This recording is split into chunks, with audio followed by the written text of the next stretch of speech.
Hi guys, this is Seth Christensen with the Got Any Cows podcast. 20 years ago, I was an 11-year-old kid with 2 bucket calves. Today, we have sent genetics from our company to 40 of the 50 states and 12 countries around the world. I still learn more every day, and I invite you to learn along with me.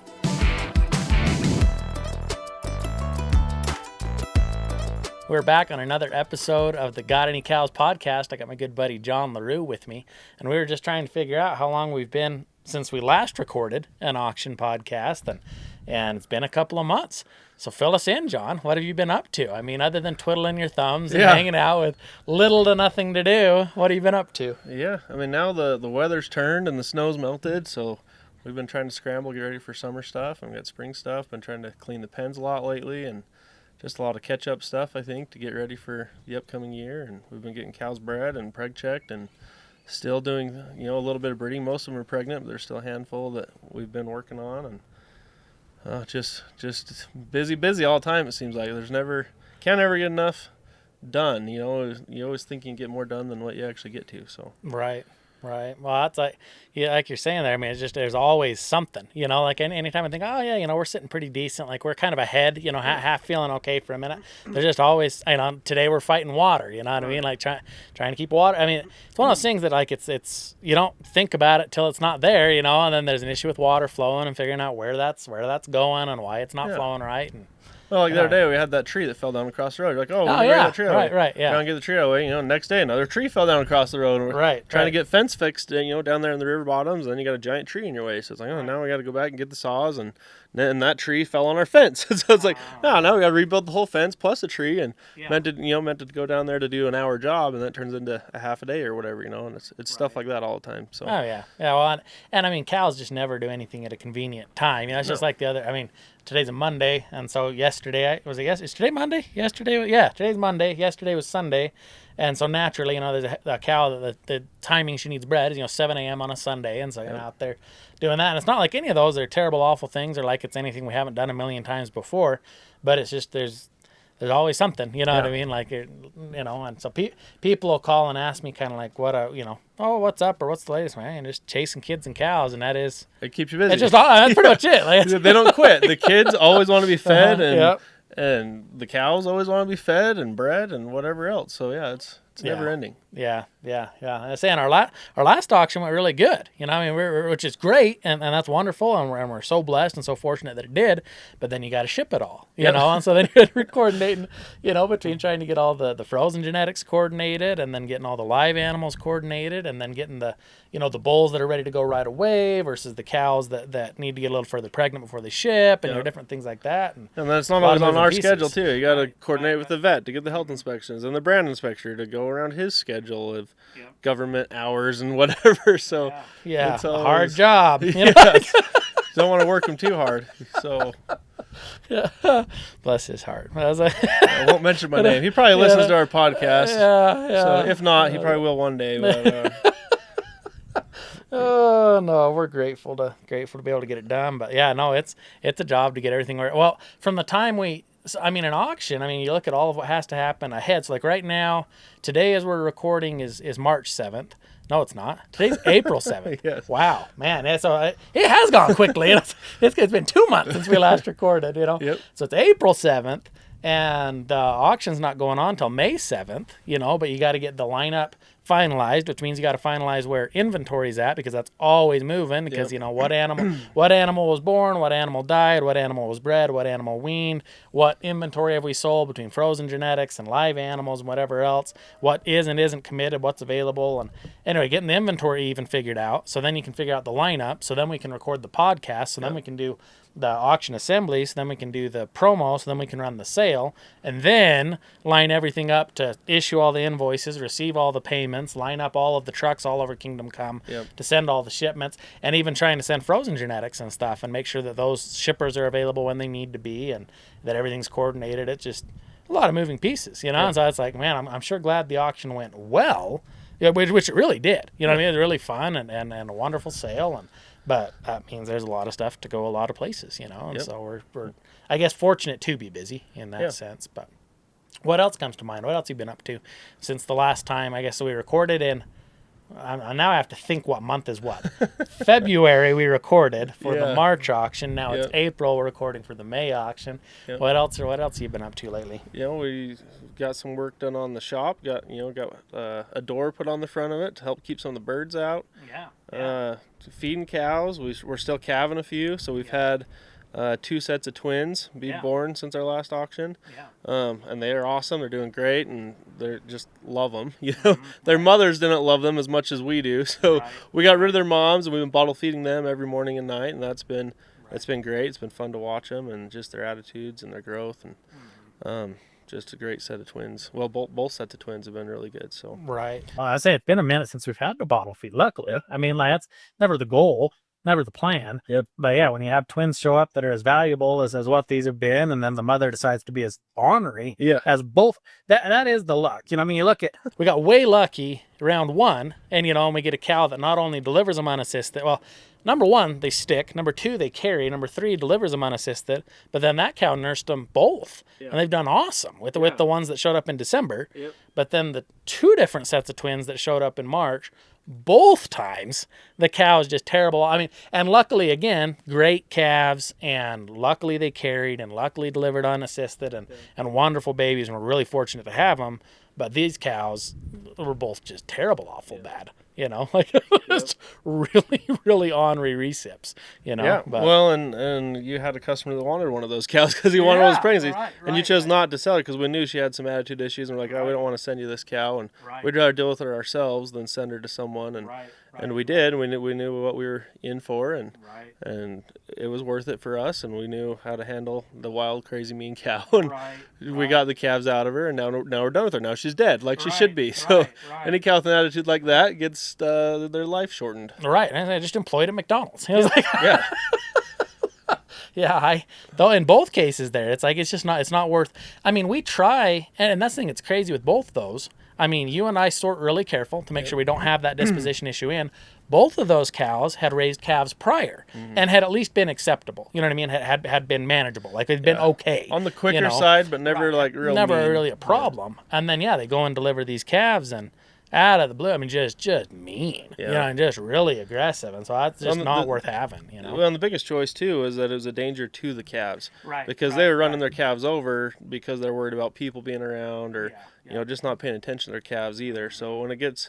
And the calves are worth a lot more than they were. So it's like, well, we're not going to risk you injuring one of these really nice calves that they just carried. So. Right. Well, and I look at, in both cases, it's not worth the risk to the people. And I don't want you getting hurt or anybody else here getting hurt, me getting hurt, kids getting hurt, and those calves. And, like the second set of twins, we didn't even know they were in there. Most all the time, we know we've got twins coming, In this case, they didn't catch them on the way, didn't realize there were 2. So, we got the one out, and then the other, lo and behold, there's a spare, an extra there. So 6 hours later, what do you know? One slipped right out. Caught us all by surprise. Go figure. So I was just looking back through, we've had the auction, we've had the twins. Oh, I had the Greece. I taught kids in Greece, of all things. Had a neighbor and friend, a family friend that we've grown up with that does an educational program in Greece to help people get their GEDs is what they do. And normally they have actually a high school teacher, middle school teacher from here in Preston. Mr. Crosland is famous to anybody that's been through Preston. Is wonderful. Yeah, everyone calls him Crosland. Well, and there's 2 Croslands. Okay. There's Mr. Crosland, the science teacher, and there's Mr. Crosley, the ag teacher, both of which end up called Cros, and both of which are favorites. They are both perennial favorites in the system. And anyway, so Crosland had his house burned down for the second time, of all things. The poor guy, I mean, as good a human as walks the earth, and has literally had his house burned down twice. So anyway, I mean, like, it's one of those, like, I saw it the second time, like, this can't be real. I'm like checking the date to see if it's like April 1, but anyway, terrible set of circumstances. But he wasn't able to. He normally teaches this course in Greece. I wasn't able to teach for just a minute, justifiably so. And so anyway, family friend reaches out in need of somebody to fill in quick, and it happened to be they were covering genetics, and so those kids in Greece got to learn genetics with a cow angle, versus probably a more typical way, I guess, of presenting that material. But anyway, it's kind of fun. Did they have a translator, or do they just understand English? Yeah, I was way impressed. They spoke English, but man, the kids there, I mean, it was a whole fleet of different languages that were like their native languages. But man, a sharp set of kids, because they spoke English and understood English and were able to communicate well with them. And I really impressed. I guess number one, just that they could speak English. But then, I mean, in addition to that, these kids are trying hard to learn and to get their GEDs and move ahead. And anyway, kind of a fun, neat thing to participate in. But what's coming up? Oh, that's the other thing. Your March Madness bracket. How's your March Madness bracket going? It's been really good, actually. So I've never done a March Madness bracket before. Oh, really? You're a basketball guy. You've always played ball. Guy. Yeah, I like playing basketball. I mean, ever since forever. Yeah. Yeah, I follow some sports teams, whatever. Enjoy sports. But my wife's family does a family tournament every year. I've never been invited into it. This year, really? They sent me the invite. Hey, you want to be in it? I'm sure I'll be in it. Yeah. So pretty inexperienced, but yeah, right now I'm sitting 7th out of the entire extended family. So I'm sitting pretty good. I was number 1 for quite a while, so I bragged a little bit about that, and maybe trash talk it a little bit, especially to my father. You don't ever trash talk. Yeah, I'm sure you just were like. I stay very humble. Very good at being humble. Definitely didn't mention that you're beating anybody. No. Especially when I was sitting number 1 and I've never done it before. And everyone else, like Lauren's brother made like 30 brackets. Okay, like I didn't know you could make multiple, so I made one. Yeah. And I didn't know how to name it or whatever. So I find that my bracket was like 1, 2, 3, 5, 7, 8, 13, 14, ESPN 1. I'm like. What? And then everyone else has their own names on it, so I figured out how to rename it, and I learned a lot, whatever. So I put my name as Jonathan's Only Bracket, just to stick it to everyone else. It's like, this is, Andrew's bracket number 5. They have them named and numbered and all sorted and all different types, a way to choose their brackets and stuff. And so I'm like, I'm going to stick it to them. So my one bracket was sitting in first place over the entire family, who they're also very competitive. They follow college sports a lot. Yeah. There's a lot of big-time college fans and stuff, so it was fun to be sitting in first place for a while. So stinking Florida beating Auburn really ruined me. I would have won it all probably had Auburn beat Florida. As long as Houston beats Florida, but I think I'm predicting right now. This could be way wrong, but Houston should beat Florida. Did you have Houston picked as your? I have Houston picked as my winner, so that's pretty good. I had them beating Duke. I was in the 99.9 percentile of everyone in the bracket. So wow. I was way up there. Yeah. In the top thousands of the brackets that have been filled out. Yeah. So I was feeling really good about myself. So mostly all luck, I definitely don't have time to watch every team play every game and know how good all the teams are going to be, whatever. But I do listen to some sports talk radio. I had an idea. Anyways, this is not a sports talk radio podcast, so we should probably get back talking about cows. But when I'm doing that, I'm like, this is how Seth feels about his cows. See all the brackets and genetics and everything.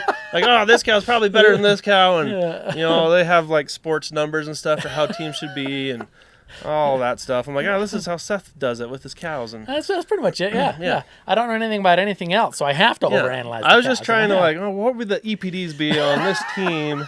Would these be better? And anyways, we got to get back to something more important. Oh, you're good. I say your methodology's got to have been better than mine, because I sat down and I hadn't watched a college ball game all year, and then my family, my in-laws, shoot out the invite hey, let's do the brackets or whatever. I'm like, okay. So I'm like, so my entire methodology was how many people I knew went to each of these schools. Zero basketball anything. The only person in the world I've known that's picked their bracket like that. Out of all the hundreds in our family got filled out for all different ways, no one did it like that. So you are unique. I'm like, there's no way I can actually guess with any real reasonable sound logic. I'm just gonna guess with how many people I know went to these schools. Unfortunately, Utah State is not gonna win the national championship. Got wrecked in round 1. Yeah, not a good choice there. So I didn't make the best choice there, and I had Texas A&M clear up there, I think. And anyway, no luck there either, no dice. But anyway, so the mine didn't go well. Although my wife and my mother-in-law also know nothing about basketball, so all they did was your auto sort bracket, where it's just top seed wins, which worked out swimmingly when all 4 number 1 seeds made it to the final 4. So they've both been doing great, but. Anyway, yeah, so that's March Madness, I guess. I guess we can get to cows. So what's coming up now, other than the fact we do have the auction coming up that's going to be a May 7 sale date? Between here and there, where we're on April 7th today as we record, what all's coming up? We were just talking through all of what's happening. I mean, really in the next 30 days, what do you see happening with the cows? Yeah, I mean, top of mind, we got bulls right below us here on the side hill that are going out to breed. They're going out on lease. Yeah. And there's a whole semi-load of them going. Yeah. So we have most of them trick and semen tested already. We have 3 left to do on Thursday because we're subbing out a few. Yeah. So we're making sure they're all good, sound, solid, fat and happy, healthy bulls going out. Right. So that's a big thing because it's a whole load going out soon. We've been cleaning the pens, trying to get stuff down to the field so we can get planted and get fertilizer on there. Been working on fence to get cows turned out. The grass is starting to grow finally. It's getting green. Yeah. Not quite there where we want to turn cows out on it yet, but it's coming. So getting excited for that. Got all these cows that we're shipping. Got a shipment scheduled this week to deliver to a customer down in Utah. It seems like there's a lot coming up. Yeah. It always kind of feels like it kind of comes on all at once. Like each season has stuff going. Like we're always chasing something. But when spring finally turns, it kind of goes from like the front edge of winter, we're running like manic trying to stick embryos in, and like it's even backing up to fall. Fall you calve them, winter you breed them, and then there's kind of a lull for a half second between like we're breeding a pile of cattle December, January, and then February, March. I mean, there's an auction in there, and we're still doing a lot of different things like you mentioned. But then the weather turns. Like last night, hopefully, theoretically, is about the last freeze. We'll see. You know what I mean? What we do or don't see in the next 10 days. But as it sits today on the forecast, we're about done with frost for a minute, until we get out into the fall again. But as soon as the weather turns, all of a sudden the grass starts to take off and go. Yep. And as soon as the grass takes off and goes, the bulls need to go out and breed. The calves need weaned. Yep. The cows need turned out to graze. The stuff needs shipped before it gets too hot. You know what I mean? We want to ship before we get out into peak heat of the summer. Fields need planted. You got to get the irrigation system ready. Irrigation's about to turn on. It's just a flood of work right. Everything coming at opens us. up. Yeah. And you start feeling that pressure, and you love the warm weather, but then it's Right. like, we got the clock's ticking. We got to get all this stuff done so we're ready for everything that's coming at us. Yeah. Right. Yeah. And it does. It feels nice. I mean, it is nice to get to that point where it's like you can come outside and like today we could be recording inside just to make sure we didn't have any wind. Like you'll hear some wind. I'm sure anyone listening will catch some of the wind as we're out here on the deck, but it's too nice a day to sit inside. And I mean, we've been inside for the last 3-4 months, that's not true. I've been inside for the last 3-4 months handling all the office end of it. Unfortunately, you're not generally inside for the cold weather there. You've been known to use the term "we" quite loosely. So. By we, I mean you or I, depending on Aaron may or may not use the term "we." This is the Seth "we" when I say this. It's a Seth "we." So I don't know if you know that. By we, I mean you. So yeah, by we in this case, I mean I have been inside. Yeah, you use that in a you can go either way. Blanket term, Well, they say you can like throw pronouns around in any given way, shape, or form. So just we means whatever we want it to mean too. It works good. Works good. All right, so. I've tried to be inside as much as possible. Yeah. I was gonna say it's not fun to be out when it's freezing and no, it's cold, but it's nice. We're getting to where weather's decent and sales coming up. So figure, we'll run through and do like we've done before and kind of go through these auction lots and what we have coming and kind of get your take on some of these different animals or individuals or things you like about them and I'll just kind of run down through them. So this auction will open up with a Big Al by 61G heifer pregnancy. Do you remember the 61G female, 61G donor? What can you tell us about her, Don? She was just a decent size frame. Don't remember any real attitude issues with her. Just seemed like a really good, nice cow. Yeah. Just kind of bankable. Like the 61G female, I mean, a super, super strong embryo producer, and that's what's led us offer, the embryos we have out of her and the pregnancies we have. In this case, to get a Big Al heifer pregnancy, which is what this would be, Big Al being one of the original bulls that he came out of Japan in utero, so carried by his mother Akiko, was the first bull born in the U.S. Is Big Al, so a Daiten Mitsumaru son, so he'd be a paternal brother to Katie Maru that we like so well. And we've had great luck with Big Al himself. The 919 cow's a Big Al daughter and a whole fleet of other great females. But looking at this Big Al over 61G 61G heifer pregnancy, for anybody looking at that, you're looking at something that is foundation sired. So you've kind of got that brand name appeal. But looking at the female behind it, I think is so important, because it's really easy to get something that, yeah, it's foundation sired, but that's kind of it. There's no cow power behind it. There's not a quality female behind it. Whereas in this case, 61G herself is sired by Brady, and Brady's a Rushaw over Akiko. So we're getting some 1970s era Akiushi genetics there that are rare and valuable. Rushaw semen can bring up to 22,000 for a single straw. So that'd be the grandsire to 61G. And then behind that, we've got Red Emperor and Gabney Ruby. And Gabney Ruby being an excellent female from the Idaho Wagyu genetics program that Garth Monroe runs. And then Red Emperor being the sire to the dam of the 61G female. So in this case, somebody looking to pick up that heifer pregnancy, not only are you getting that Big Al daughter, but you're getting it out of a quality cow. And I think it just makes all the difference. A Big Al out of a junker, frankly, is going to still be a junker. You know what I mean? If it's got attitude issues, or it's not built right, or it's not bred right, like, well, it's a Big Al, but what else is it? Yeah. In this case, it's a Big Al out of a really quality cow. So yeah, and it's not going to be a tiny little scrawny thing, but it's not going to be overly huge. Just good. I think her size is really good. So right. Yeah, I know how they are to handle and what they look like, but I don't.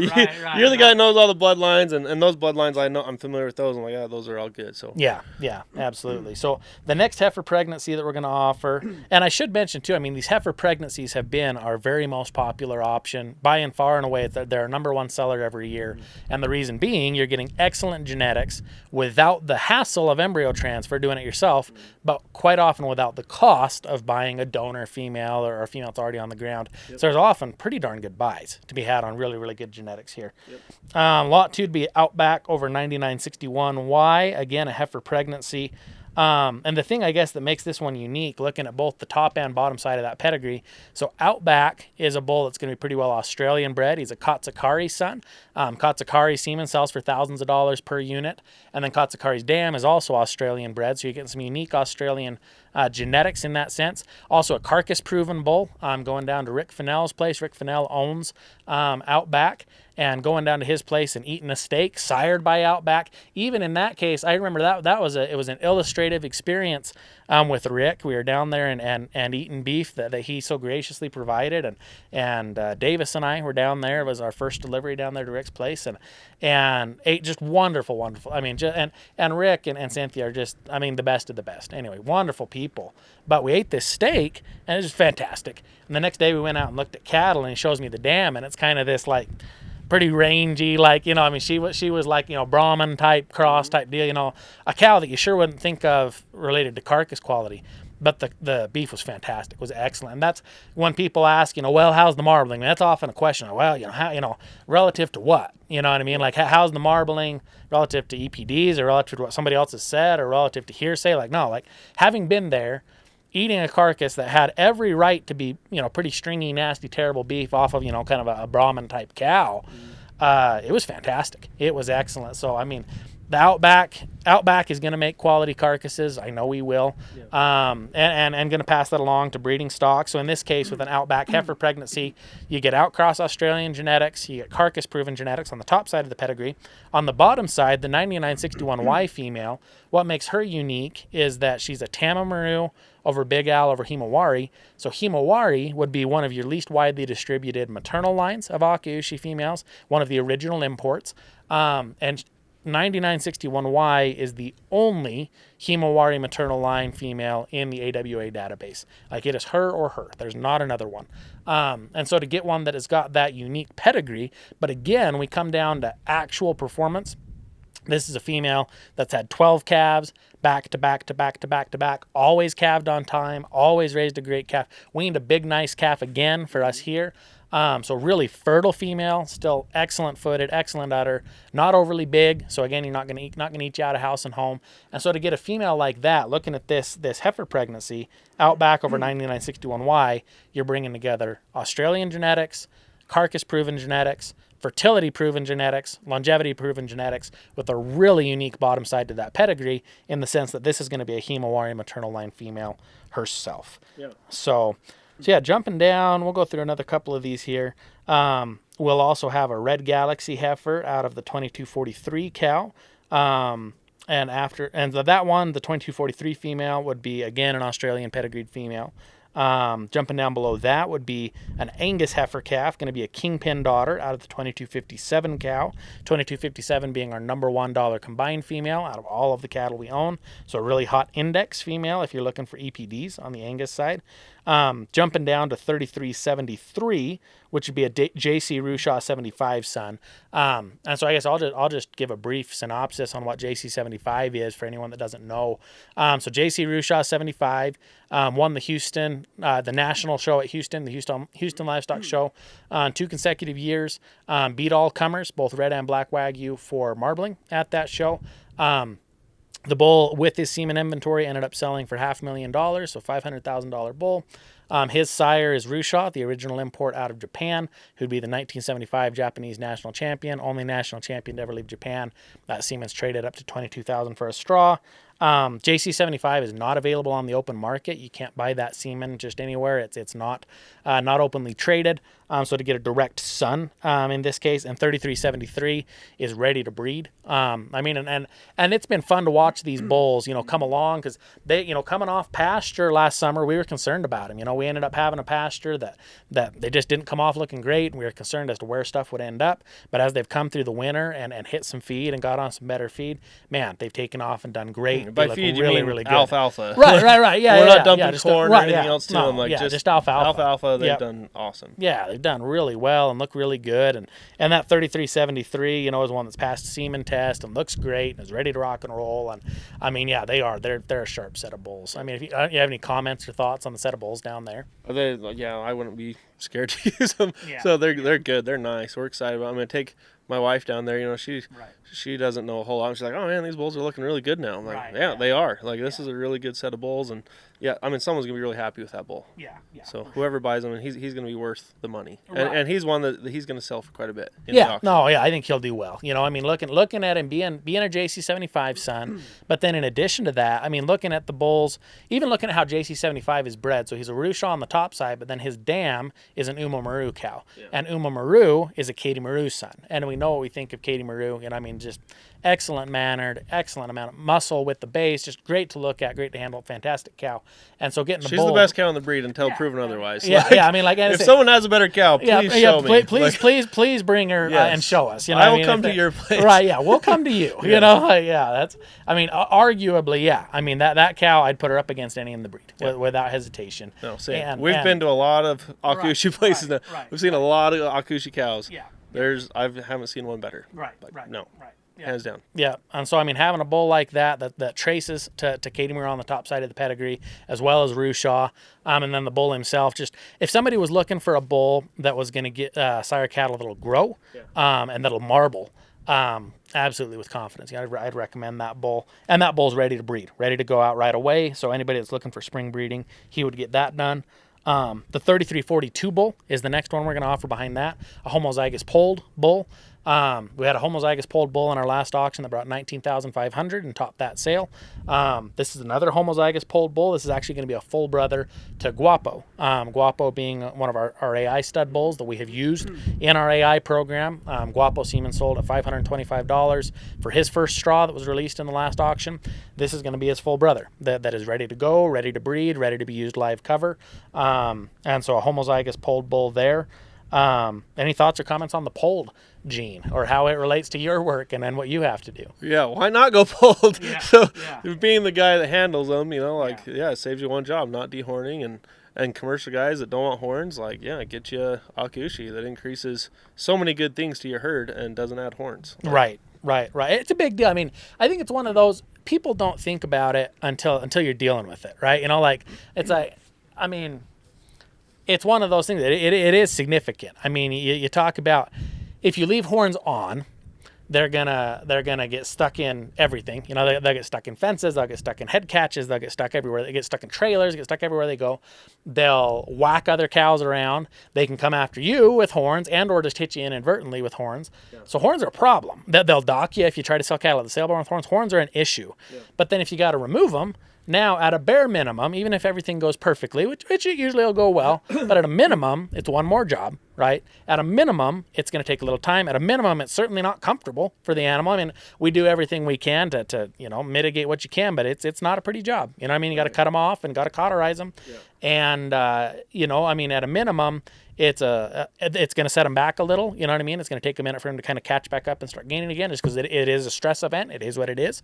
Yeah. So it's going to take some time, going to set the cattle back, and that's best case. Yeah. You know what I mean? Worst case, you can have one that doesn't quit bleeding, and you can have one die that way. You can have one that's infected, and they can die that way. You can have one that the horn doesn't come off anyway, even though you tried to knock it off, and they look bad anyway. Yeah, so, I mean, grow back. Right. Yeah. So, I mean, if you can eliminate all those things the day it's conceived, and then you don't have the job to do, you don't have the pain to deal with, you don't have the hassle, you don't have the problem of the horn staying on, you don't have the infection, you don't have the loss of gain. Just do it all the day that you breed. Yeah. And again, this is a bull. I mean, he's ready to go breed right now. Like, a guy can take that. And these animals come with free delivery anywhere in the continental U.S. included.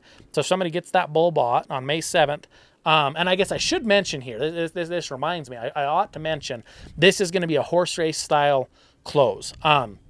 Because I was chatting with people. Some people may or may not have participated in a horse race style close. So it's a different style auction close. So just so people know what that means. So May 7th, the auction will be scheduled to close at 7 p.m.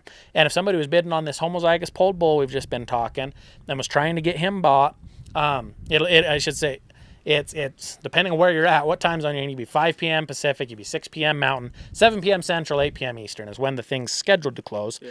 But unlike a live auction where they'll go through one lot at a time and it's open for bidding for just moments and then it's closed right away and then the next one's open then closed, a horse race style finished means the whole auction remains open until there's 5 minutes with no bidding, right? So an auction could close right at 6 p.m. Mountain, or quite often they'll go for an hour or even an hour plus that people continue to bid. People continue to bid. And as long as any bid in the sale gets a bid, the whole thing will stay open. So the benefit for the buyer is that the whole thing does stay open. So if you get outbid on a given lot, you can switch. So for example, say you wanted this polled bull, and if he gets run, he's trading at 19,500, and you decide, you know what, I can't do that. I can't do 20,000, and the other bull is only sitting at 8 or 10. You can jump back over to the other bull and bid on the other bull. Whereas in a live sale, he'd already be gone. He's already sold. Oh well, it's too late. It's too bad.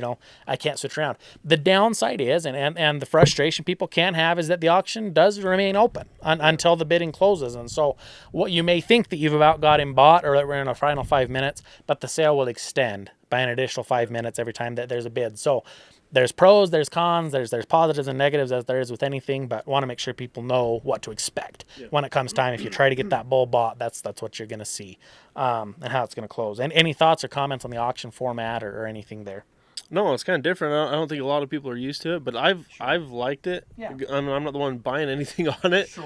But I've kind of liked how it goes. I like watching it. You know, I know when it closes, and so then a little while after that, I start watching and seeing where things are at, and it's kind of fun to watch, I think. But right, yeah. No, I think I kind of like how it goes, but yeah. The next lot in the sale, this would be one that I'd imagine you'll have some comments on, and should be a really good buy. What the next one's going to be is tag 4404, which would be a polled Hikari son out of the polled Queen 88 donor. So on the one hand, it should be a real good buy because this is a bull calf. This wouldn't be a bull ready to breed like the previous two lots were. But tell us what you think of 88 and or the polled Hikari bull. Oh, everyone's probably heard my love affair about 88, but she's my favorite cow that we've ever had. Yeah. So I love that cow. So she has just never caused any problems ever. Like, I've left her with groups of heifers before just because she's easy to handle and the heifers will follow her. Right. Like, she always does exactly what I want, and she looks good. Like, she's a well-built cow. She's a really good-looking cow. Yep. And just her attitude-wise, I'm like, I just love how she acts, her manners. She's just good. And she's polled. Yeah. Don't have to worry about horns, and her calves have been really good. She's got, that calf on her now has been a really good calf. So I have nothing bad to say about that cow. Right. Yeah, no, absolutely an awesome cow. And 88 is neat in sense. So she'd be a full sister to Davy Crockett, which would be our all-time high semen selling bull. She is a daughter of 919, who's our very highest marbling cow we've ever had on actual carcass ultrasound. And then she's also a daughter of King David, which is where that polled gene comes from, is from her sire. And so this is a female that you can bank on.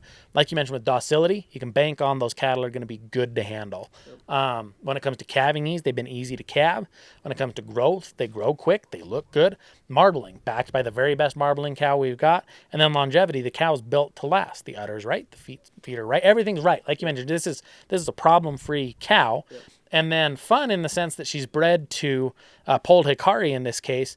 And man, polled Hikari, what a neat individual as far as just how the bull looks. Walk us through what you see in polled Hikari. I mean, as a mature bull, the 2114 bull. Yep. Walk us through what you see in him. He's been nice to handle too. Nice, well-built bull. Yeah, I haven't had any problems with him either, really. I think especially, I mean, that's one. I love the polled Hikari bull, the hip in the bull. I mean, just thick and stout and expressive muscled. And one of the challenges, and this comes in breeding cattle regardless of breed, quite often cattle are either well-muscled and well-built, or they're easy calving. So you have that are easier calving, but they have no muscle whatsoever, or they have a pile of muscle, but they're born huge, right, and cause calving issues. And one of the things I love about polled Hikari, I mean, those babies are tiny. I mean, generally in that 55 to 65 pound window, actual birth weights out of big mature cows. I mean, they've been born light. They take off and go. They look fantastic. I just had a picture shared by a friend the other day. Really impressive heifer calf, and she's patterned the same way. A lot of length, a lot of hip. And so polled Hikari is unique in the sense that he's the only polled purebred son of the original import Hikari in the entire breed. So he's got that going for him, in addition to the fact that the bull himself looks how he does, long and a thick hip. And he's an outcross, even on the bottom side of the pedigree. He's bred different from most any polled purebred option available in the marketplace today. And then to do all that in a calving ease package, this is the bull to look at. If somebody's looking for a polled option, but that'll pull out some birth weight. And what's unique about this son and what's fun about this son is that you're going to get all of those benefits. You're going to bring in the Hikari bloodline on the top side of the pedigree, that muscle, that calving ease, on the bottom side of the pedigree, that marbling, that look, that docility, and all that comes together into a bull calf that you should be able to get bought pretty reasonable with free delivery anywhere in the continental U.S. included. And this bull will be ready to breed, depending on how a person feeds him. If someone wanted to push him, he'd be ready to breed by the end of the year as a yearling. If you wanted to just develop him more so on forage, he'd be next spring. It'd be when you'd be ready to breed with a bull like that. So anything else you'd throw in on that cross? No, I just remember that bull. He was kind of a late bloomer because because of our management, not due to any part to his, but kind of like some of his bulls last summer. He got underfed. He got thrown in with the big bulls and on some tough feed. Had to fight, and he had to scrape his way to get to where he's at. But yeah, now I mean he's an awesome looking bull. So, and he's good. Yeah. Yeah, absolutely. Hi, sweetheart. I've just been really busy all day at work, and I totally forgot what was on my honey-do list.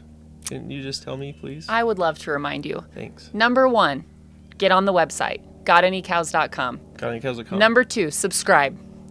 Number 3, early access, early bids. Get those bids in early for VIP access. I can do that. Number 4, and the final thing, remember this one, May 7th. May 7th? It closes. Get me the best cow. Buy you the best cow. The best cow. I can buy the best cow. Okay. I will do that. Great. The next lot, coming back around to your level fare at the 88, we're going to offer an aspiration on 88. And I ought to mention again, the 88, we will once again with these aspirations offer the option on 5 recips. So if someone wants to use our recips to implant, they can. The buyer of the last aspiration in the last auction, we just got those embryos, 11 embryos. Well, and I should mention, let me see. Now I'm going to have to pull it up now that I think about it, because 11 was from the first aspiration because those were frozen. The first aspiration we sold, they got 11 embryos. The next aspiration behind that we sold, they got, I want to say it's 16. And I'm going to double check that because now it's going to drive me nuts if I can't find it. You know what I mean? So I'll just sit here and pull up my phone while we're talking about it. But 17. So yeah, 17 the second time, of which they transferred 5 fresh and then took the rest frozen. That's a great deal for people. Yeah, if people can get 11 to 17. And then let's see, the trying to remember even what order I sold them all in. This is where I'm getting confused. I've sold an Akaushi and an Angus aspiration in each sale. So we've had them selling side by side. But 14 embryos from the E133 cow on that aspiration, 11 embryos from 2221 on that aspiration, 17 embryos from 1051 on that aspiration. So I guess the point being, coming around to like 88. Those are good deals for all of those. Those are great deals. Yeah. Great deals. And that person, the buyer of the aspiration, is going to get embryos from the sire of their choice, so they can put whatever bull they want over top and getting a big set of embryos. And you've got an option on the recip, so we can put the embryos in for you, at least up to 5. They're guaranteed they're going to get 5 embryos. You're not going at to a find minimum. a better deal. No, like, you're getting access to a donor without owning the donor. Exactly. Yeah, you don't have to buy the donor. You don't have to ship the donor. You don't have to find somewhere to collect the donor. You don't have to figure out what you're going to do with the embryos you do make. Like implant the embryos. You don't have to. Sync the recips. Sync the recips. Yeah. Feed the recips. Exactly. Preg check the recips. Right. Resync the recips. No kidding. It's Yeah. There's no. So easy. That's a great deal for anybody to do. Yeah. That's what I would recommend to people to do. Oh, for sure. Well, yeah. And it was actually what you recommended last time. Is hey, somebody could buy this aspiration and they could buy this initial release semen and be the only person with access. So that's what a buyer did last time. They came in, they bought an aspiration, they bought the initial release semen off a bull, and they're going to have some of the first calves to be had, and they don't have to touch it. We'll handle all of it. They're getting a great female. Everything's already done. I mean, even the professional picture on the donor is already done for marketing purposes of the resulting calves, and a great female in that case, and going to a great bull, and we're handling the aspiration, and we'll handle the transfers, and we'll guarantee you get at least 5 embryos, and we won't cap you if they make a bunch. So, I mean, those buyers got 11, 14, and 17 embryos. Now, so people understand, I mean, 6 is normal. Like 6 is normal. So if somebody goes in and kind of running their budget, and we're guaranteeing 5, and with the thought being, if you get 5 IVF embryos made, generally speaking, you could expect 2 pregnancies. And of those 2, even if you use conventional semen, you should get a female, right? And so now you're getting a female off one of our top donors, like you mentioned, with 88. I mean, polled female, great female to handle, backed by great marbling. They can pick what sire they want to go across top. They're going to for sure get at least 5 embryos. They can reasonably expect 6. But I mean, the last 3 times it's been 11, 14, and 17. Yeah. So been a great opportunity to get. And it feels good to give people good deals. Oh, yeah. Yeah, for sure. It's great to feel like you're doing a service for people, Mm-hmm. Yeah, for sure. And they're paying us for it, but they're getting a great deal. They're getting a great deal. They really are. Yeah, no, absolutely. And that's what I look at, if somebody wants to get, they're basically getting access to the donor without having to buy the donor. Yep. They're getting access to all of the aspiration work and setup work without having to do any of that. Well, they can buy the semen straight from us too, and they don't have to pay for shipping on semen or worry about shipping their own or whatever. Right. It's a great option. And there's initial release semen again in this auction where you would be literally the first person to have access to this semen outside of Christensen Genetics. So you've got front edge product that nobody else has. You got a great buy on it. You don't have to worry about there's just so many logistical hurdles you just don't have to do. Yeah. It's just like, well, I buy this one aspiration that doesn't cost that much. Right. Out of one of our best donors. Out of one of our best donors. She's one of our very best. Yeah, and you put whatever bull you want over top. We'll handle getting the embryos made. We'll make sure you get embryos made. We'll handle providing recips. Like, I don't know how much easier and cost-effective we could make it than the aspiration. So the 88 aspiration, I think, is an easy one to strongly recommend. That should be a money-making deal for whoever does it. Absolutely. And then the next one behind her, again, we're going to offer an Angus aspiration, the 20084 female. And, quick story about her that comes to mind for me, and then you could share your thoughts on that female. The 20084 female, we had a tour here from Hawaii. Do you remember Joey and them that came in? And anyway, we were looking at the cattle and 20084, we were over at Curry's, and she comes up the hill and Joey's there looking, and that calf was only like 6 weeks old at the time. It was a summer baby, and anyway, but just just thick. And so it's the same way with the calf this year. Just thick and stuff, just impressive, And he says, whoa, he says, how old is that calf? I'm like, that's 6 weeks. He says, you're kidding, but big, impressive calf. And on a first calf heifer at that point in time, she's got a calf on her again now. And these are the thing I love about this female, about the 20084, a couple different things. One, the cow looks great in person. Big, wide, deep bodied, sharp uddered, looks good. Two, I mean, the kind of calf she raises, you know what I mean? It's not like she's this big, fat, fleshy thing because she doesn't milk. Big, strapping, impressive calf she's got on her. EPD profile is excellent. And this is always kind of the fine dance. So if you're to look at cattle and trying to evaluate them from different angles, you can look at them just in the pen and say, well, this one's great, that one's not. You can look at them just on pedigree and say, well, this one's bred a certain way, this one's going to be great and that one's not. Or you can look at them on EPDs and say, well, this one's going to be great, that one's not. And quite often those three different pieces would contradict one another. So the one that's pedigree, really cool on pedigree, you know, isn't that great on EPDs. The one's got awesome EPDs, doesn't look great in the pen, or so on and so forth. 20084 is really unique in the sense that she looks awesome in the pen.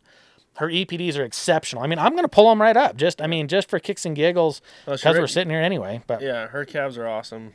They are. My father-in-law and mother-in-law were both here last night doing family stuff with us, and as they were leaving, her calf had went through the fence and was out on the road, and you know, and he thought it was a cow out. Right, she looked so big. She's so big and thick, and you know, from a little ways away, he's like, "Oh, you got a cow out." So I'm gonna come out there, and it's just her calf. Yeah, so, just massive. Yeah. Oh yeah, just huge. I mean, the growth is unbelievable. And I say, and to put an asterisk there, I mean, the calf's not breachy or a problem animal. There's a dead fence on that. There was a dead fence. Yeah, it's an electric fence that was dead. We haven't had a charger on it. Right, yeah, she's not like an attitude issue. No. She's just huge, and anyway. No, she was super easy to put back in. Right, I mean, really easy to handle as a calf. You know, like not weaned, like just whatever. She's chill. And thick. Today we put a charger on the fence. Just so now it's hot. Now she won't get out again. Yeah. So yeah. If you want your cows to get out, don't put chargers on your electric fences. Yeah, voila, you have one eventually wander out. Most of them are trained and they just think the fences are hot all the time, so we usually get away with it for quite a while. Yeah. I mean, we haven't had a charger on that all winter, but now it's springtime, there's green grass, and she figured that she can go through it. So. Oh yeah. Anyways, let's get back to her mom's. Oh, you're good. EPDs. I say her, and that's the thing. It's fun on a cow like this because those things do usually contradict each other. So it's usually like, well, she's really cool to look at, but the EPDs stink. Or, well, the EPDs are awesome, but she doesn't look great. Or, oh, well, it's this cool pedigree, but it didn't really live up to it.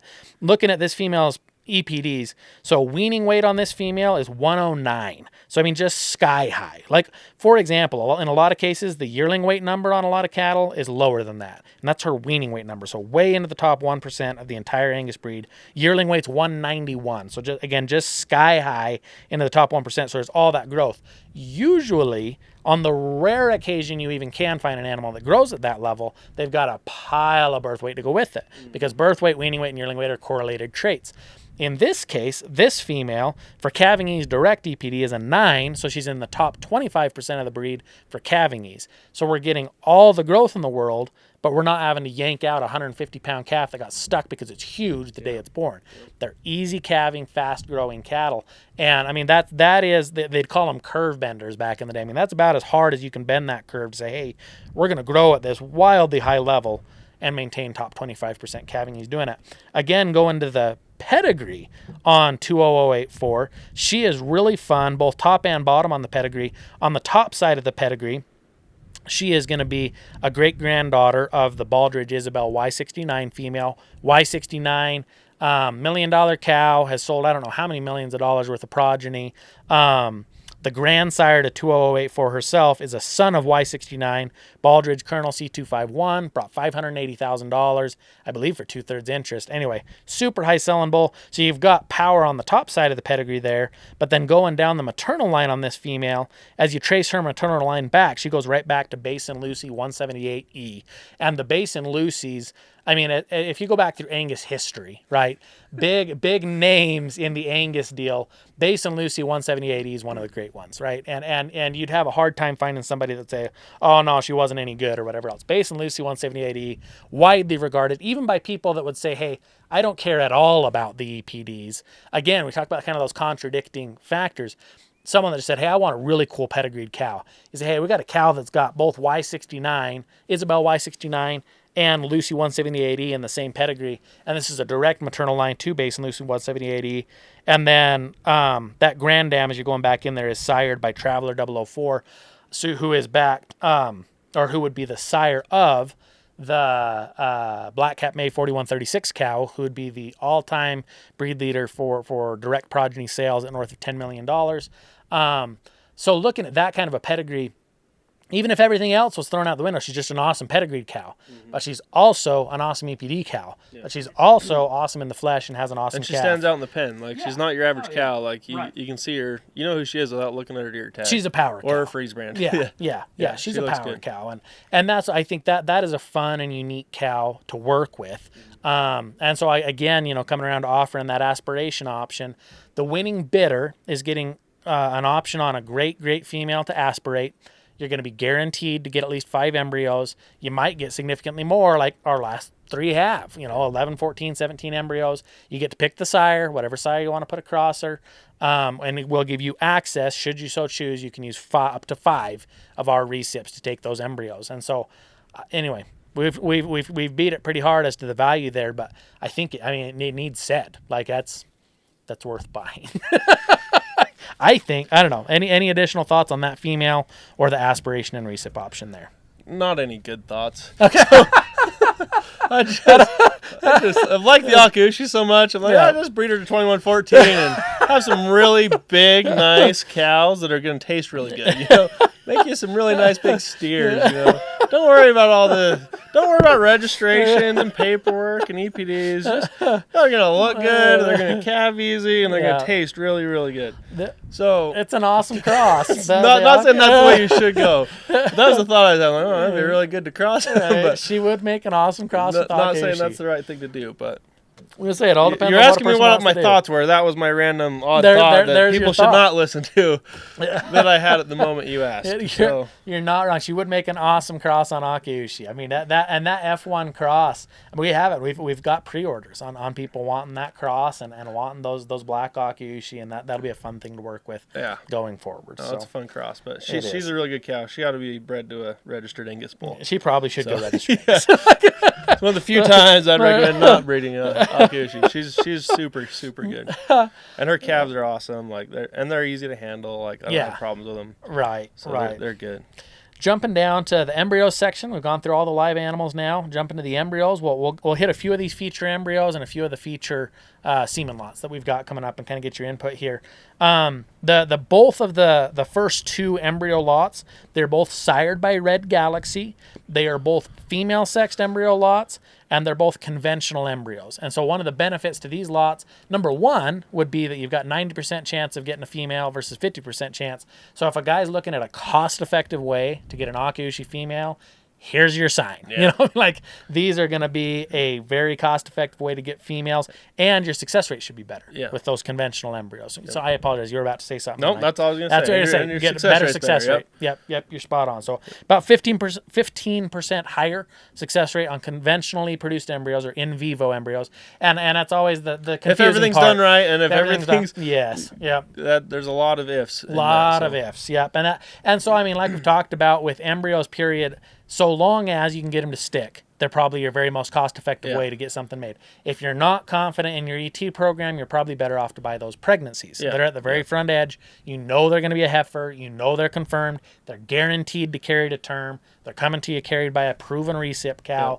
Those are probably your safer bet. If you have a proven ET program, by contrast, then you look at these embryos. Right. Yeah. If you know what you're doing with embryos, then do it. Yeah. It's a good deal. They're good animals. Yeah. It's not something I would recommend people starting out like, let's buy embryos. Let's go the cheap route here. Buy nice embryos, but then fail getting them to stick and fail getting, you just don't want to go down that road. Yeah. And we've been down that road. We've seen a bunch of people go down that road. Yeah. Buy the pregnancies. Right. Buy the pregnancies. If you want to be sure, buy the pregnancies. Or have us put them in the recips and, things like that. It's hard work to get embryos to stick. It is. And that's what I look at with these embryos that makes them so unique. Quite often, if someone buys embryos, I mean, number 1, it's so hard to get them to stick. But then number 2, they're only 50% female. Or if you're like us, they're all male unless they're female sexed, And so I think the real value there is saying, hey, you got a 90% shot at a female. You've got a 15% conception rate bump because they're in vivo produced versus in vitro, which most sexed embryos are in vitro produced. And then they're backed by neat cows. 2413J is a Hiramitsu daughter, and so she's double bred Katie Maru on the top side. And then is going to be a Kobai, a Die9 Kobai maternal line female. So unique maternal side to that pedigree. And then the other lot is out of 6306B, who's a polled Akiushi female, and she is the dam of polled Hikari 2114. So the buyer, there's only 2 embryos in that lot, but if you got one of those embryos to stick, you're getting, I mean, it's going to be very, very, very cost effective to buy because there's only 2 embryos. Your odds of them sticking are good. The odds of them being female are good, and that would be a maternal sister to a brand name bull, to the polled Hikari bull, a well-known bull across the breed. Yeah. So a unique thing there. Any comments on 2413J, 6306B, or Red Galaxy before I jump down to the next stuff? Nope. Okay, great. I think we'll just go to semen lots specifically, and I think we'll just focus on the initial release semen lots, the stuff that's going to be distinct or new. Okay. And these are bulls that you would know that we've got down, that we've just collected. You've just barely gotten semen frozen on them for the first time. And these are initial release lots, so they're going to be 1-unit lots with the intent that the buyer could use them in an IVF setting. Just like you recommended last time when Guapo was released, you could buy this single unit and buy the aspiration, put the 2 together, and get the first set of Guapo calves there. Yeah. In this case, the bulls that we are going to release are going to be the clean 3368 bull and the Shoshone 3372 bull. 3368 being a homozygous polled sire, and then Shoshone 3372 being a full-blood AWA registered sire. Any thoughts or comments on 3368 and 3372 from when you took them and had semen collected the other day? No, they're fine. I mean, they're good bulls. I mean, they didn't cause any problems. Right, yeah. That's what I'm mainly going off of. Sure. Like, does this animal cause a problem? Is it a hassle? Is it dangerous? Right. If not, right. That's a great one. Yeah, that's a good one. Yeah, go with that one. Yeah. And that's just how some of it is, Right. Those are the most important things to us, Sure. Are they easy to handle? Are they okay to use? Can you be around them? Right. Yes, you can. Okay, then good. Right. We start there, and then we go into, what are their genetics? What are their bloodlines? How does what cow do you want to cross? You want to keep your genetics tight? You want to be outcrossed to something different? Right. And then you get all that, and then that's kind of where they fit in better. Right. And that's more up. You're the specialist in that area. Yeah. So what would you say? I mean, I would say either one goes good on 88. Yeah. That's true. I'm like you could do either one of those. So the one gives you more the polled side. Yeah. Right. Yeah. So. Whatever. Yeah. If it were me, I mean, if I was looking specifically at 88, I would go to 3368. 3368 being a homozygous polled bull. He's a son of Mr. Clean, which there's not a lot of Mr. Clean out there. It's not real widely distributed semen. I'm not positive how much of it even is available at this point. But the Mr. Clean bull, in this son with this clean 3368, to get a homozygous polled bull that no one else has used yet, he's going to be a thick, stout, heavy-muscled kind of a bull. And he's going to be homozygous polled. So cross to 88, who's heterozygous polled, the hope you would get there is that you'd get some homozygous polled offspring from that cross and maintain all of what there is that is so good about 88, but then go to having 2 copies of that polled gene versus a single copy in her. The other bull, 3372, is really unique. He's backed by the D18 cow, RMW Hoshiko D18. At Cherokee Akiushi, when I went and visited Justin Stamps out there in Oklahoma, my favorite cow there would be the D18 cow. Just a really impressive female, incredible embryo producer, very, very fertile, super well-mannered. And if I remember asking Justin, I said, hey, out of all these neat cows you've put together, what's your favorite? And it was D18. And the D18 female, when I went and saw her, I went through all those cows. I mean, just incredible to look at, incredible to be around. Really long female. She's a J.C. Rushaw 75 daughter, a Namiko maternal line female, so uniquely bred on the bottom side. But she kind of has all the pieces, I mean, everything's there. And 3372 is her son, sired by Shigemaru. So he came in as an embryo from Cherokee at that time. And 3372 is fun in the sense that he's a Shigemaru son, being an original import on the top side, but then backed by a real power cow. And so kind of a fun name there in the sense that, like I mentioned at the time, Cherokee Akiushi owned the dam. And right here local, the Shoshone Indians would have been what was here. And so versus the Cherokee. And so kind of fun to put that together. And then he's a Shigemaru son. So I guess kind of starting the name the same as Shigamaroo, but Shoshone, and then mentioning back to coming out of Cherokee and backed by that D18 cow. So kind of a fun name, a unique name in that bull, and a bull that is AWA registered, so can be registered in the Akiushi Association, registered in the Australian Association, registered in the American Wagyu Association. You can go wherever you want on your papers. 100% full-blood Japanese red Wagyu or Akiushi. And just a unique pedigree in that sense. Also a very, very heavy weaning bull. I'll double check myself here, but I was going to say one of the very, very heaviest weaning calves in that calf crop would be Shoshone 3372. That is the initial release of semen. I'd have to double check and see. I'm not sure if we even have any Shoshone calves coming, just because of when we got the semen put up. Yeah. But a really, really unique bull there. Yeah, he's one I'm excited to see as he gets to be a full-grown bull. As these animals mature and really finish out. Yep. There's a bunch that I'm excited to see what they end up looking. Now they're still kind of in their like awkward teenager stage almost, right. Yep, where you can tell he's good. Yeah. And you can see that they are good and they're growing still. Yeah. But as he really fills out, he's gonna be one that's gonna be fun to look at and you're gonna get really good pictures of and. Right. It's to me it's always more fun to see the bulls once they're matured out. Yeah. Yes. Yeah.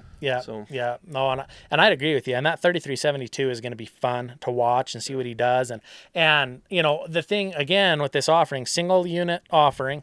And it's the initial offering. No one else has had access to this bull. This bull has no sisters, no full sisters. This bull has no full brothers. This bull has not been used elsewhere. This bull has not been commercially available. This is not an open market bull. This is an auction only bull. And so the buyer is not only getting the value of the really unique pedigree and the really great cattle behind him, but is getting the value in the sense that it's just them and us. And I'm not, like I said, I'm not even positive we managed to get him plugged in just due to timelines of when we were able to get semen. I know we meant to. Relative, exactly. That's exactly. He's on the list. Like we'd like to get him want in. to breed of them. If we got any of them, it'd be very, very few. We might have gotten just a few. As I think about it, I think we got him over 239F, and we might have just a couple of those. But I mean, it'd be very few. And so the buyer, the winning bidder on this lot, is going to be getting access to that D18 cow, the genetics of that D18 cow via her son. I think there's a lot of value there in tying into that cow. Is going to be using a direct Shigamaroo son. But, we talk about trying to breed cattle better, and we talk about the difference between just being foundation sired and being backed by a great cow. This is a bull, because of the cow he's out of, has the potential to be as good or better than his sire. So instead of saying, well, I could just get Shigamaroo, it's like, well, you could, but you wouldn't be getting access to D18. And with a cow like D18, you want those genetics. Like, I would rather have a Shoshone calf than a Shigamaroo calf because we're adding D18 to the pedigree. And that's the goal of any breeding program. We want the next generation to be better, not just say like, well, we're just breeding around in circles forever eternally with only foundation pedigrees. Like, no, if you can't make them better, what are we even doing? So Shigamaroo is great. He's a foundation bull that we like and respect and will continue to use, but I'd rather use Shoshone than Shigamaroo. And anyone can use Shigamaroo. Only the winning bidder here is going to have access to Shoshone. Yeah. So no, and I like our principle there. We've talked about this a lot of breeding to improve. Right.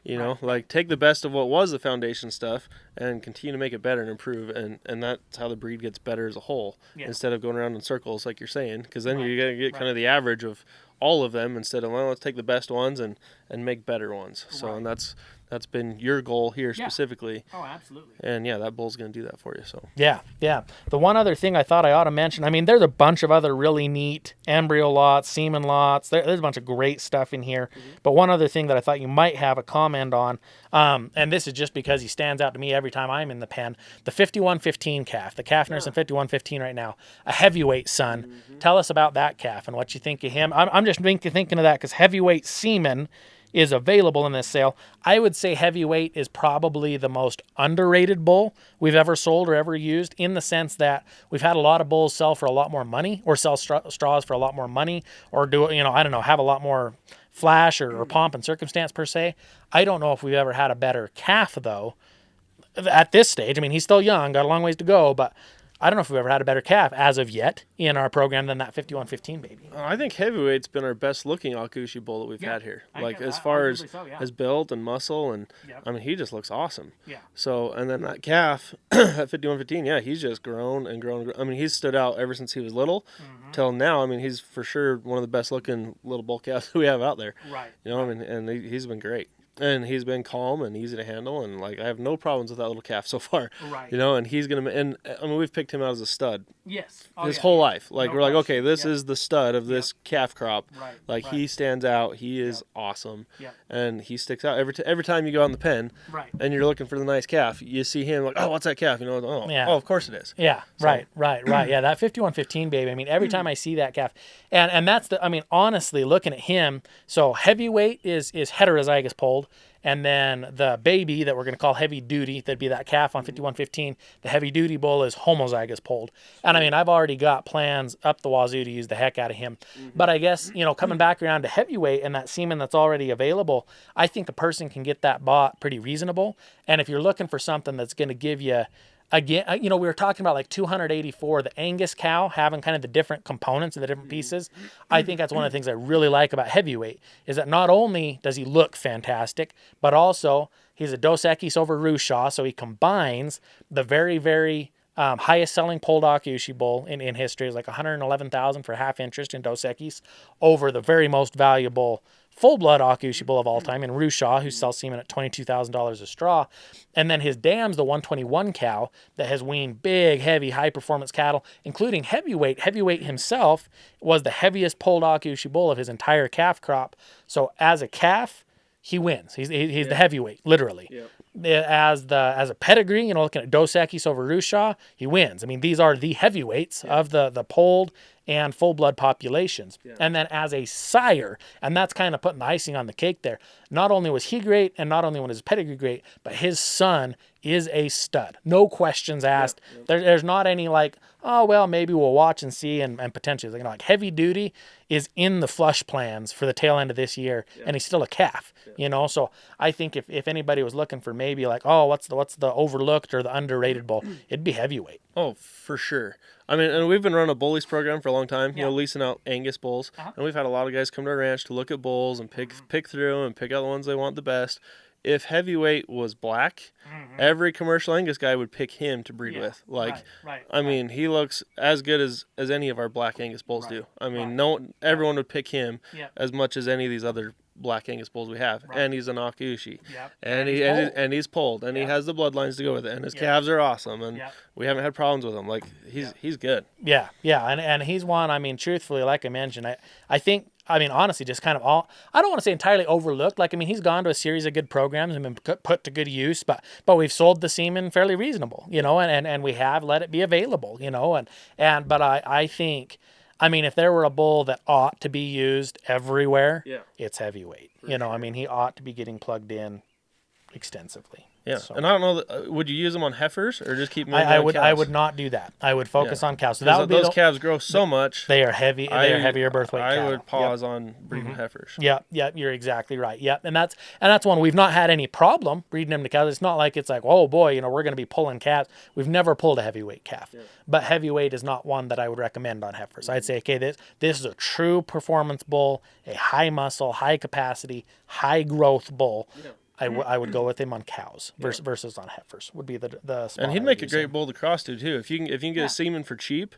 and you're just looking for good calves that are going to grow a lot and taste really good, marble well, there you go. That'd be a bull that would do it that you can get into pretty cheap. Right. I don't know why. Like I think you're right. Like, he is undervalued for sure. He's probably my favorite Akushi bull we've had as far as looks and stuff goes. Like he's really good. Yep.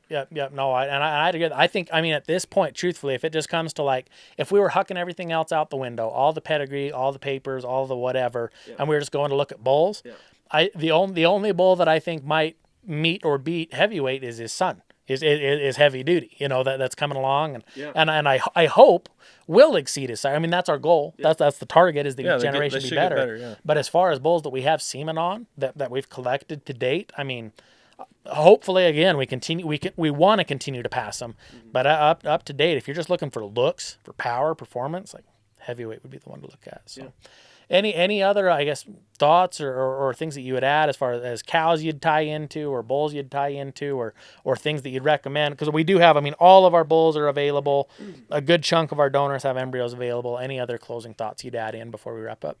Boy, I don't know. I mean, if you have any questions about any of it or want any of it, I mean, you're always good to work deals with people. Sure. So if you want something that's not in the auction, like Yeah. call Seth and talk to him about it. Like, yeah. because we're not limited to just selling these things at auctions and stuff. So yeah. I know you will work deals out with people, and we want to keep people happy. Getting 88, that to me, that's the one that sticks out in the auction. Yeah. You know, getting an aspiration on 88, like that's a big deal. Because breeding her to any bull you want, Yeah.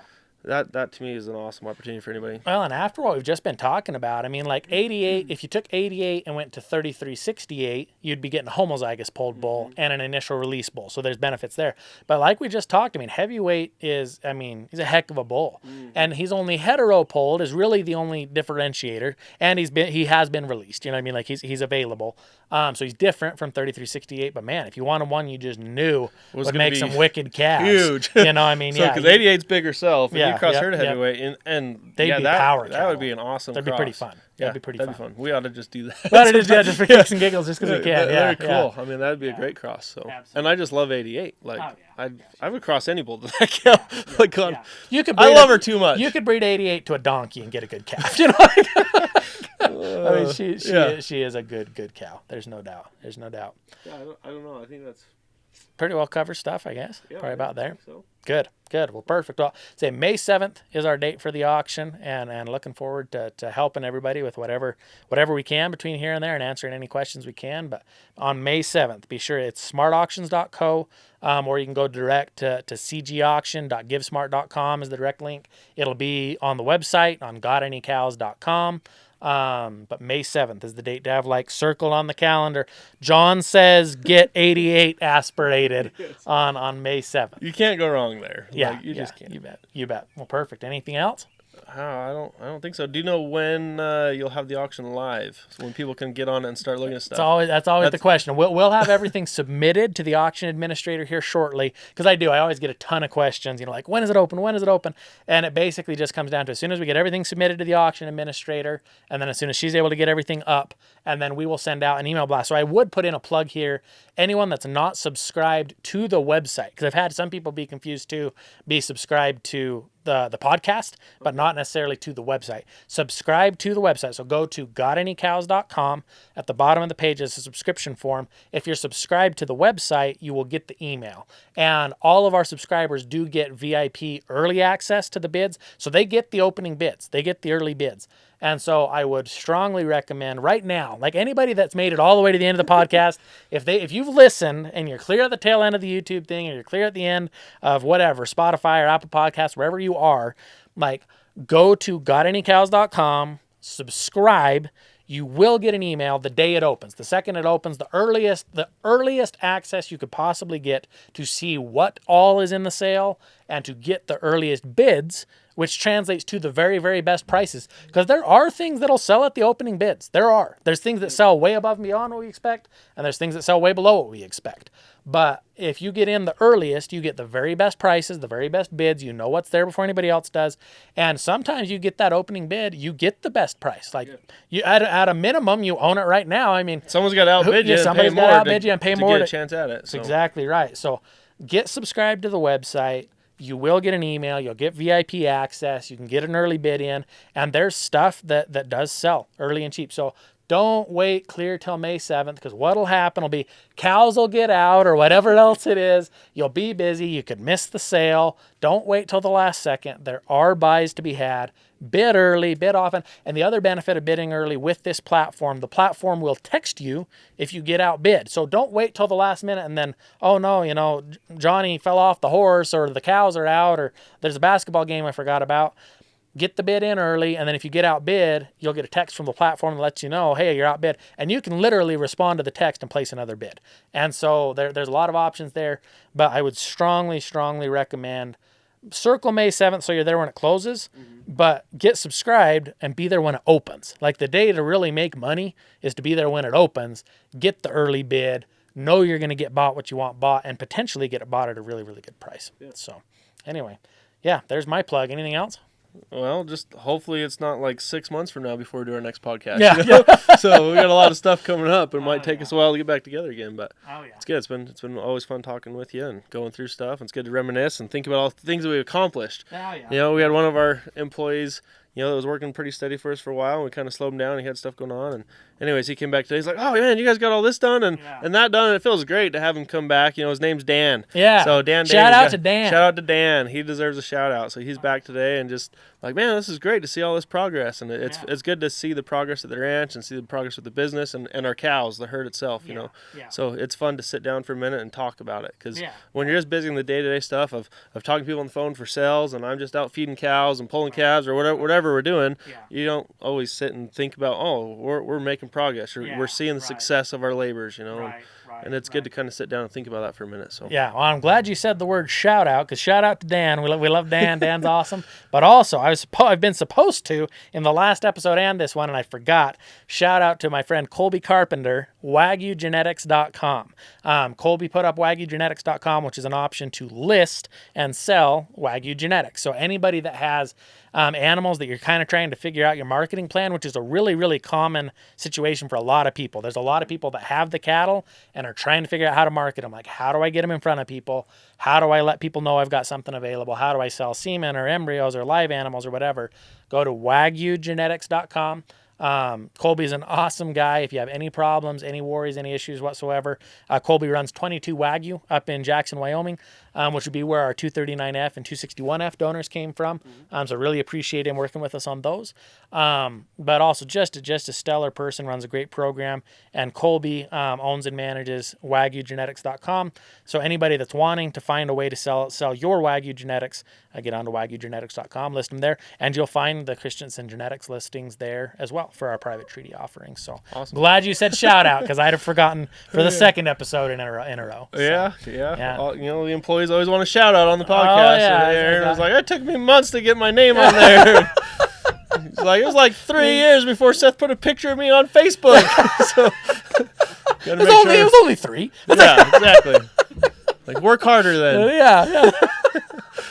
We're lucky to work with good people. We work with really great people, so it's been fun, and a lot of good people in industry, you know. Well, shout out to Jacob here. We got Jacob's always behind the camera, not in front, but we were just here getting stuff filmed and able to get some fun B-roll out and the heifers and stuff. And Jacob was always really good to come and listen to us talk cow. He gets to hear it as much as anybody, because he hears all the podcasts. He hears them when we record them. He hears them when we edit them. He hears them when we select the reels out of them. Anyway, Jacob gets to hear a lot about cows. So anytime any of my other cousins complain that all I do is talk about cows, I'm like, you don't even know. We're lucky, and we're surrounded by good people, and we're fortunate to do what we do, for sure. Got a lot of great people that's helped us, you know. 100%. It takes everybody to make it all happen. So appreciate all that you do, and thanks for sitting down to chat the auction with me, so we can let people know what to expect there. So no, it wasn't too bad to sit here and talk while the other guys are out there working at the barn and fixing the shop and sinking the cows and giving heifers a shot. Me all day, every day. Just sitting here talking. Got me out of work to come over here and sit down for a minute. So. Perfect. So I'm probably going to butcher my explanation here, because I sit down and I talk about cows, and then Jacob magically turns that into a video podcast. It's distributed. It's on Buzzsprout. But there is a feature. Is it called Fan Mail? Is that the name of it, Jacob? So Fan Mail gives you the option to text direct off the show. And so is that in the show notes? Is that where they go to find that? It'll just say, send us a text. Send us a text. So it'll send you. Perfect. It'll come right to me. So send us a text. Somebody try that out and let me know how it works. Because send us a text to 208-589-9988. That'll get you directly linked to Seth Christensen, who would love to text you back. Yeah, send us a text. Yes. Somebody try that out, though, because I'm always figuring out how any and all this works. Like, it's the same with everything we've ever done. You just kind of do things, and then you figure out how it works when you get there. So we'll figure out how fan mail works. So, hey, do this. This is what I'll put out there. Whoever can send us a text, can do the fan mail thing, the Buzzsprout thing, hit the button. Is it in the show notes? Is that where they find it? In the show notes. So your job, if you're listening to this, if you've made it all the way to this point, number one, hats off to you for surviving this long, listening to me talk about cows. But number two, if you go to the show notes, hit send us a text, whoever does that and lets me know, like, hey, yeah, this is how I'm doing this. Like, I'm in the show notes. I hit send us a text, and they're sending me a text. I will give you a shout out in the next thing. So Aaron, Dan, whoever else is listening that wants to be on the next show and wants a shout out. I may or may not forget for multiple episodes, just like I did with Colby and WagyuGenetics.com. But if you're the first to send me a text, use the send us a text feature in the show notes, I'll give you a shout out on the next one. So appreciate you guys listening today. Thank you for being here on the Got Any Cows podcast. May 7th is the day that I want you guys to all jump on and make sure you participate in our next auction, our grass time auction. There's going to be some great offerings present there. Get on gotanycows.com. Like, here's your assignment. Here's what you need to do. Get on gotanycows.com. Subscribe to the email newsletter. You'll get an email with VIP access to the auction. You'll be the first one to see the whole thing, see all of it, the pictures, the descriptions, the links, everything else. You'll be the earliest to get the cheapest bids. And then that'll be sure that you're there when that auction closes, May 7th. You can find the link at gotanycows.com. You can find the link on our Facebook page. You can find the link directly at cgauction.givesmart.com. But those are the things you need to do. Or you need to go to Got Any Cows, subscribe, get the bids in early, and then be there May 7th when it closes. Thanks for joining us for this episode of the Got Any Cows podcast. Be sure to subscribe, rate, and review wherever you get your podcasts, and visit us anytime at gotanycows.com.